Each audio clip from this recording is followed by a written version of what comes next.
नमस्कार। तो चलिए जानते हैं देश की महंगाई, बेरोजगारी, पेंशन, सरकारी नौकरी, किसानों के लिए महिलाओं के हितों की तमाम 50 बड़ी खबरों को सिर्फ 10 मिनट में। अभी तक वीडियो को लाइक नहीं किया तो लाइक कर दें। महाराष्ट्र के मुख्यमंत्री देवेंद्र फडणवीस ने अन्य भाजपा कार्यकर्ताओं के साथ भारतीय सशस्त्र सेनाओं और ऑपरेशन सिंदूर के सम्मान में तिरंगा शौर्य सम्मान यात्रा का नेतृत्व किया। यूट्यूबर ज्योति पहलगाम हमले से पहले पाकिस्तान गई थी। बाहर से निकाले गए पाकिस्तानी अफसर से संबंध बताए गए हैं। उड़ीसा की यूट्यूबर के भी घर पहुंची पुलिस। जासूसी के आरोप में पकड़ी गई यूट्यूबर ज्योति मल्होत्रा पहलगाम हमले से पहले पाकिस्तान गई थी। हरियाणा के हिसार के एसपी शशांक कुमार साहू ने रविवार दोपहर को कहा कि पाकिस्तानी उसे एजेंट के तौर पर डेवलप कर रहे थे। वह स्पॉन्सर ट्रिप पर पाकिस्तान जाती थी।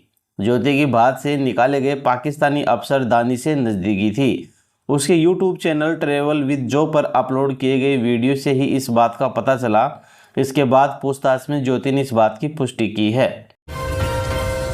हैदराबाद चार मीनार के पास बिल्डिंग में आग लग गई। 17 की मौत बताई जा रही है। इनमें 8 बच्चे भी शामिल हैं। 10 लोग घायल हैं। शॉर्ट सर्किट से आग लगने की आशंका है। हैदराबाद में चार मीनार के पास गुलजार हाउस में रविवार सुबह एक इमारत में आग लग गई। हादसे में अब तक 17 लोगों की मौत हो चुकी है, जिनमें 8 बच्चे शामिल बताए गए हैं। घटना के समय इमारत में 30 से ज़्यादा लोग मौजूद थे। इनमें से 15 से ज़्यादा लोगों का रेस्क्यू किया गया। बिहार भाजपा अध्यक्ष दिलीप जायसवाल ने कहा, भारतीय सेना जिंदाबाद। हिंदुस्तान की सेना ने पराक्रम दिखाकर अपनी ताकत से पाकिस्तान की धरती में घुसकर आतंकवाद को नेस्तनाबूद करने का काम किया है। भारत पाकिस्तान के बीच आज डीजीएमओ की बातचीत नहीं हुई। सेना बोली ऑपरेशन शुरू होने के बाद पाकिस्तान को चेताया था। राहुल का आरोप है पहले जानकारी दी। भारत पाकिस्तान के बीच आज डीजीएमओ स्तर की बातचीत नहीं होगी। सेना ने बताया कि 12 मई को दोनों देशों की बातचीत में जो सीजफायर पर सहमति बनी थी उसकी कोई आखिरी तारीख तय नहीं की गई। ये समझौता आगे भी जारी रहेगा। ऑपरेशन सिंदूर पाकिस्तान की पोल खोलेगा। 59 सदस्यों का डेलीगेशन है। इनमें 51 सांसद और 8 राजदूत 33 देश जाएंगे। थरूर को अमेरिका जाने वाले ग्रुप की कमान है। केंद्र सरकार ने शनिवार देर रात 59 सदस्यों वाले डेलीगेशन की घोषणा की है। इसमें 51 नेता और 8 राजदूत हैं। एनडीए के 31 और 20 दूसरे दलों के हैं, जिसमें 3 कांग्रेस के नेता भी शामिल हैं। अहमदाबाद की साइंस सिटी पहुंचे अमित शाह। शहर वासियों को देंगे 1692 करोड़ रुपए के कई प्रोजेक्ट की सौगात। शाम को होगी जनसभा। इसरो के 101वें सैटेलाइट का लॉन्च विफल रहा। तीसरे स्टेज में गड़बड़ी आई। इसरो चीफ बोले, हम जांच कर रहे हैं। इसरो ने रविवार सुबह 5:59 पर श्रीहरिकोटा के सतीश धवन अंतरिक्ष केंद्र से सोलर सैटेलाइट लॉन्चिंग व्हील के जरिए अपना 101वां सैटेलाइट EOS-09 लॉन्च किया, लेकिन ये लॉन्चिंग सफल नहीं हो सका। देश के 16 राज्यों में आंधी बारिश का अलर्ट है। बिहार के गया में दीवार गिरने से 2 की मौत हो गई। दिल्ली में रैपिड मेट्रो स्टेशन की छत भी उड़ गई। मौसम विभाग ने रविवार को 16 राज्यों में आंधी बारिश और तूफान का अलर्ट जारी किया है। जम्मू कश्मीर, उत्तर प्रदेश और राजस्थान में हीट वेव की चेतावनी जारी की गई है। हरियाणा से जासूसी के आरोप में पकड़ी गई यूट्यूबर ज्योति मल्होत्रा सुरक्षा एजेंसी की नज़र में तब आई जब वह पिछले साल 2024 में 2 महीने के भीतर पाकिस्तान और फिर चीन गई। उसके यूट्यूब चैनल ट्रेवल विद जो से इसकी पुष्टि होती है। हरियाणा पंजाब में 11 दिन से 7 जासूस पकड़े गए हैं। 6 का पाकिस्तानी एम्बेसी से संपर्क हुआ, फिर पाकिस्तान भी गए और सबकी उम्र 20 से 35 साल बताई जा रही है। भारत की पाकिस्तान पर ऑपरेशन सिंदूर एयर स्ट्राइक के बाद हरियाणा और पंजाब से 11 दिन में 7 पाकिस्तानी जासूस पकड़े जा चुके हैं। पिछले 8 मई को मालेर कोटला में 2 जासूस पकड़े गए थे। 13 मई को पानीपत से नोमान इलाई गिरफ्तार हुई है। इसके बाद पुलिस ने इशार, नूह, कैथल और जालंधर से जासूसों को गिरफ्तार किया है। पानीपत जासूस नोमान इलाई से खुलासे हुए हैं। भारतीय खातों से मिलती थी पेमेंट, पासपोर्ट खत्म हुआ फिर भी गया पाकिस्तान। पानीपत में पकड़े गए पाकिस्तानी जासूस नोमान इलाई 7 दिन की पुलिस रिमांड पर है। रिमांड के दौरान नोमान ने बड़ा राज उगला है। नुमान इलाही ने ट्रेनों में जासूसी की वीडियो सीधे पाकिस्तान में बैठे आतंकी इकबाल काना को भेजे हैं, लेकिन उसे पाकिस्तान से कोई पेमेंट नहीं मिली है। जैसलमेर में 50 डिग्री तापमान चल रहा है। बीएसएफ के पुरुष ही नहीं, महिला जवान भी मुस्तैद हैं, दोहरी चुनौती का कर रहे हैं सामना।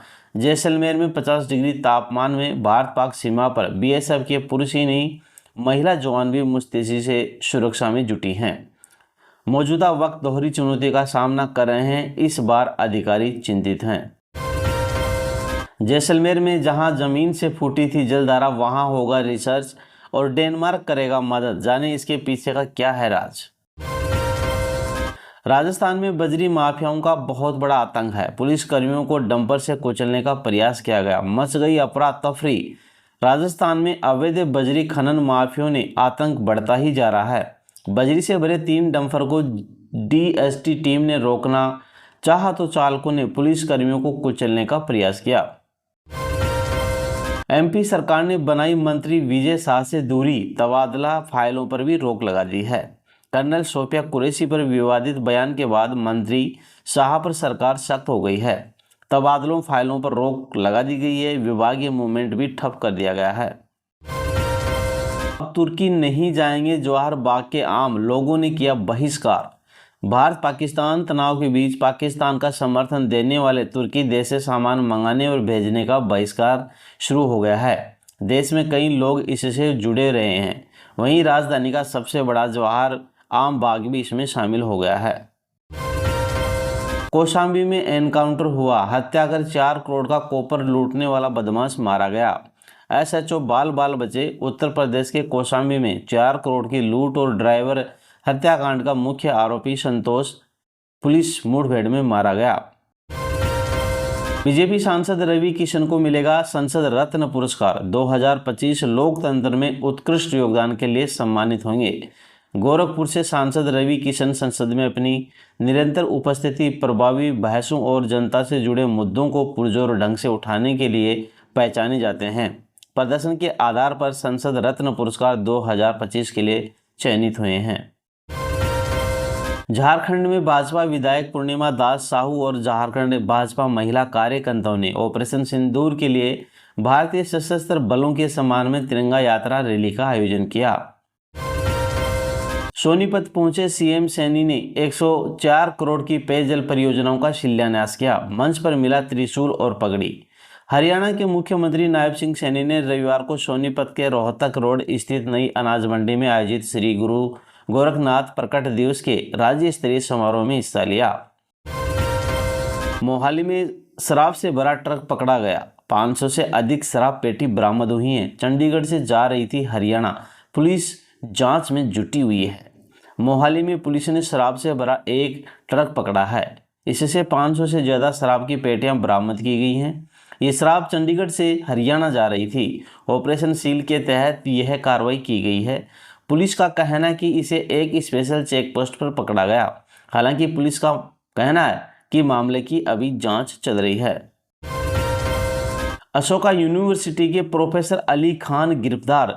ऑपरेशन सिंदूर को लेकर महिला सैन्य अफसरों पर की थी टिप्पणी। सबक ऐसा सिखाएंगी, इनकी पीढ़ियां याद रखेंगी। भारतीय सेना ने जारी किया ऑपरेशन सिंदूर का नया वीडियो। एआईएमआई प्रमुख असुद्दीन ओवैसी ने कहा, गुलजार हाउस में आज हुई दुखद घटना में 125 वर्षों से इस इलाके में रह रहे एक खानदान के 24 तत्काल परिवार के सदस्यों की मृत्यु हो गई। ये बहुत दुखद की बात है। मायावती ने भतीजे को चीफ नेशनल कोऑर्डिनेटर बनाया, नवंबर 2 की पोजीशन पर है। 16 महीने में 2 बार हटाया गया, फिर भी वापसी। बसपा सुप्रीमो मायावती ने एक बार फिर से अपने भतीजे आकाश आनंद को बड़ी जिम्मेदारी दी है। आकाश को चीफ नेशनल कोऑर्डिनेटर बनाया गया है। यह नंबर 2 की पोजीशन है, यानी मायावती के बाद अब पार्टी में आकाश होंगे।